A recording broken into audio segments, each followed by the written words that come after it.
ربنا ولا تحملنا ما لا طاقة لنا به. ئەوەی دەیبینن لە یەک کاتدا پرسەی ژن و مێردێکە لە گوندی زارگەڵی لە قەزای سۆران. بەرەبەیانی ئەمڕۆ ژنەکە گیانی لەدەستداوە. دوای ئەوەی تەرمی ئافرەتەکە لە نەخۆشخانە دەگەڕێننەوە، مێردەکەشی بارودۆخی تەندروستی تێک دەچێت و دوای گەیاندنی بە نەخۆشخانە ئەویش گیان لەدەست دەدات. برا بەیانی بوو وەختی مەلا بانگدانی تەلەفۆنی لۆم کرد گوتی وەرە بمگێ خێزانەکەی نەخۆش بوو بە حکومە نەخۆشی هەبوو بەس گوتی وەرە بمگێ بیگەی نەخستخانەی کە چوین تەماشام کرد تەواو بوو بەس گوتی لەبەر دەرەوە بە هەر بگەین نەخستخانەی کە گاندی نەخستانی دیار و پاش دکتۆرەکان هاتنە سەر زۆر ئەو لای ملایان کرد حقیقەت هەندی ئەو جیهاز شواتیان لێدا بەخۆ نەهاتوو دیار بوو تەواو بوو.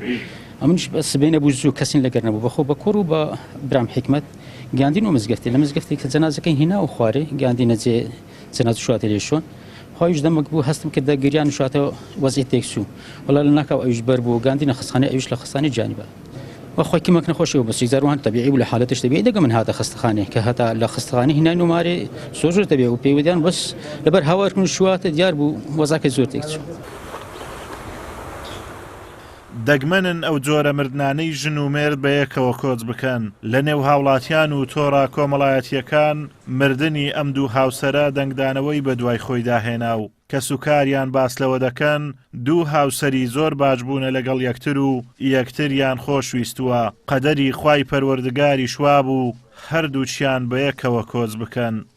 کە تەلەفۆنیان بۆ کردم گوتیان وەرە ئەم هیچم نەزانی چکە لێرە نەبووم بابم سبەینی بانجی تاکمی کرد لە نێژی سبەینی هاتۆ کە هاتەوە بانج کردیا هیچی نەبوو هەر بانج کردیە و دواتر ئەبینی کە مردیە و ئەی بێنە خستخانەی دواتر کە دین و مارێ ئەو کات دێنە مزگەفتی و کاتیش ئەو کات بابشم لە دوی عەمر خۆی دەکەم.